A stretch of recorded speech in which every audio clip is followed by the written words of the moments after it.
Hi everybody, this is Andy Timmons speaking to you from Maxa Media Studios in Dallas, Texas. And I'm here to just run through my live rig for you. Powered by Mesa Boogie, the Lone Star on the Stiletto. And I'm just going to go through the entire signal chain for you so you can see how I get my live tone and in the studio as well. Starting with this is the prototype for the AT100 Ibanez guitar made in 1994. And that's plugging through just a couple of pedals. Down here we have the Boudoir wah-wah pedal.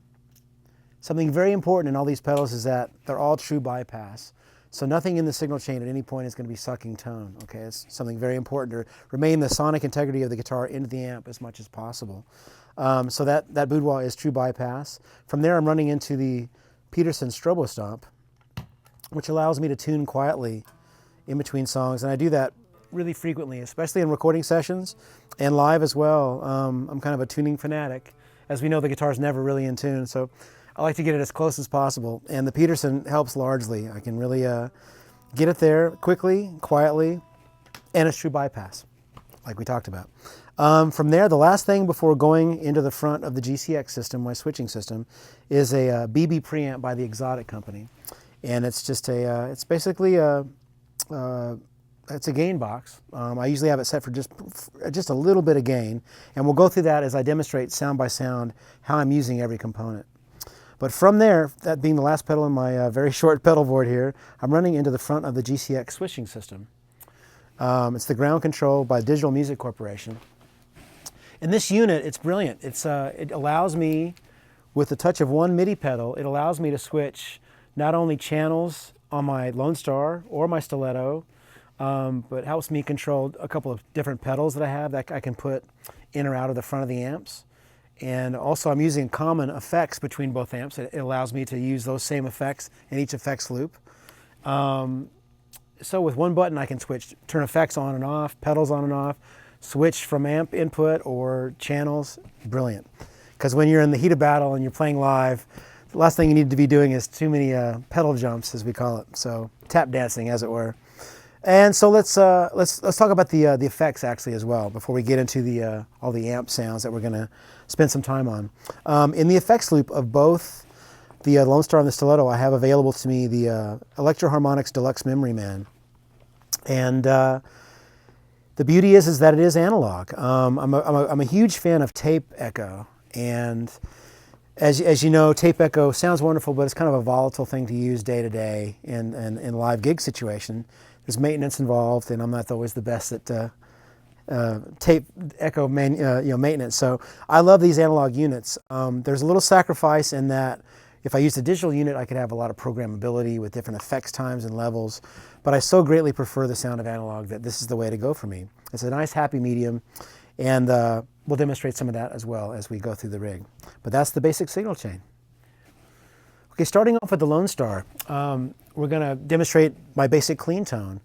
And the signal path at this point on my number one switch there is the guitar running into a Carl Martin compressor. I can go back and show you that real quick. Through the GCX, I can turn the compressor on and off in front of the amplifier. And when I have the clean channel on, I'm generally switching that on as well. So it'll be the Carl Martin compressor into the front of the amp. And in the effects loop, we actually have two Deluxe Memory Man echoes chained together. And I usually have them set at varying delay times, one being around 500 milliseconds and one being around 350 milliseconds. If I'm running stereo in the studio, that's usually the kind of delay ratio I have going on. Like on the Resolution CD, that was pretty much it. I'd be running a couple of different tape echoes set at roughly those settings. But for live, for reliability and consistency, I like these Electro Harmonix, and it sounds like this. You hear the two different delay times, and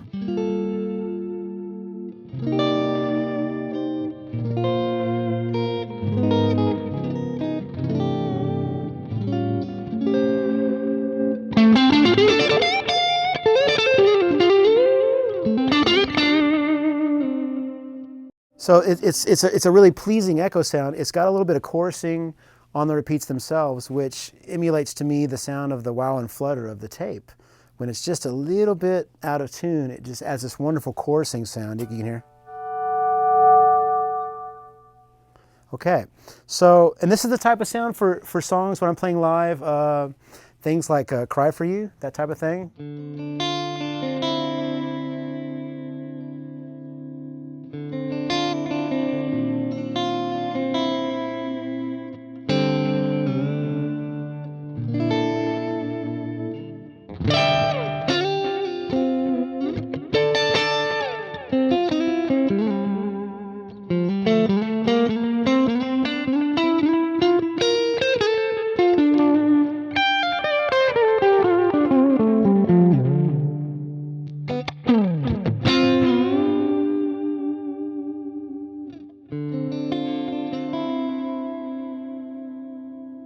That basic tone there, or I'll use it for things like Electric Gypsy.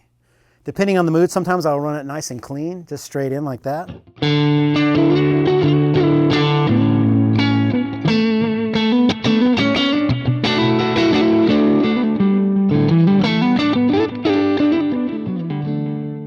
Sometimes I'll add a little dirt to it. I'll put the BB preamp in front of the amp, and you'll get a little extra gain.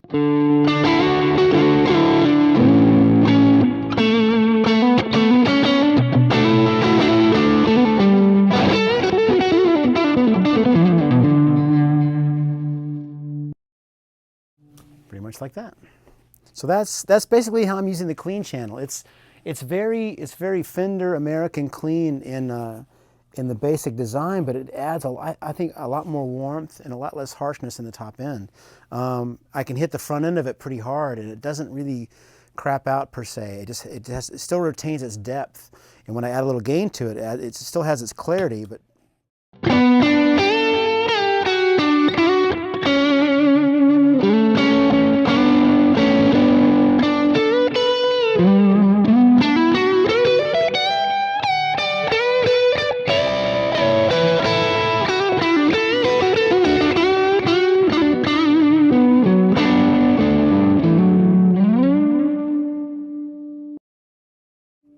The beauty of both of these amps is they both really love pedals. Every classic amp always has a great tone on its own, but when you can find one that also is flexible enough that when you want to alter things just a little bit with that classic pedal favorite of yours, whether it's the Tube Screamer or any of the classics, the Fuzz Face, not all amps sound great with certain pedals, but with the Lone Star, I've really found favor with a certain couple of pedals. The amp sounds great on its own. You kick in a little extra every now and then, and it's beauty. It's exactly what I'm looking for. Let's move over to the lead channel, and this is the channel of the Lone Star that when I first played this amp, maybe 4 or 5 years ago, I told this story earlier where I was already endorsing another amp company, and we were working on a signature amp, and things were okay. But my good friend Steve Mueller said, "Oh, we've got this new amp, and you really need to try it." So I just took it out to a gig without even really having spent any time on it. Took it to the gig, and I plugged in the lead channel, and heard this tone.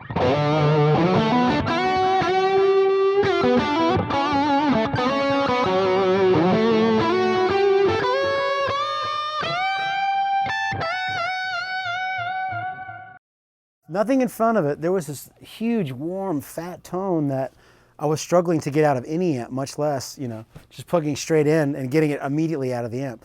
Let's step back and let me tell you of a couple of secrets of how I run this lead channel.